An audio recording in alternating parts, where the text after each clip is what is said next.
ఇంకా తర్వాత machine test అంటే 2 days ఉంది సార్. ఆ 2 days అనేది ఆ 2 days కూడా నేను ఎంత 4 గంటలు 5 గంటలు తక్కువ నిద్రపోయి మల్టిపుల్ అయితే నాకు ఎంతైతే వచ్చో కొత్త సబ్జెక్ట్కి వెళ్ళకుండా ఉన్న సబ్జెక్ట్ని మల్టిపుల్ టైం ఎలా రాయగలగవచ్చు, ఎలా వ్యాలిడేషన్ చేయాలి, తర్వాత ఎర్రర్ వస్తే ఎలా చూసుకోవాలి, కోడ్ చూడకుండా ఎలా రాయాలి. ఇప్పుడు మన సిస్టంలో రాస్తుంటే మన టైప్ చేస్తుంటేనే డిఫాల్ట్ కొన్ని వచ్చేస్తాయి సార్.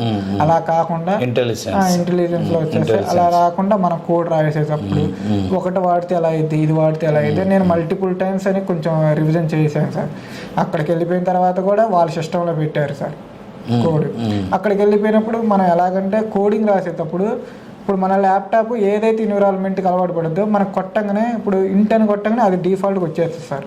ఏదన్నా ఒక క్లాస్ని ఎంటర్ చేసినా అలాగే డిఫాల్ట్గా దాంట్లో ఉన్న బిహేవియర్స్ ప్రాపర్టీస్ మొత్తం వచ్చేస్తాయి చూపిస్తాయి. తర్వాత ఏదన్నా మనం ఎక్కువ ఫ్రీక్వెన్సీగా ఏదైతే వాడుతామో అవి డిఫాల్ట్గా వచ్చేస్తాయి సార్. కానీ వాళ్ళు ఇచ్చిన సిస్టంలో అలా రావు సార్. మనం ప్రతిదీ సెర్చ్ చేసుకోవాలి. మనకు నాలెడ్జ్ ఉంటేనే మనకి చేయగలం, నాలెడ్జ్ లేకపోతే మనం రాయలేం.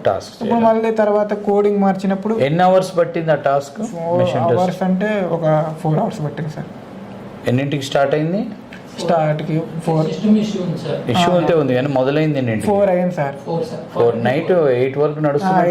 8:30 అప్పుడు నేను ఫోన్ చేస్తే జస్ట్ కంప్లీటెడ్ అని చెప్పారు sir. 8:30 sir. Okay sir. So very good. And your hard work, dedication, sincere preparation, sincere approach made you to get success. No doubt about that.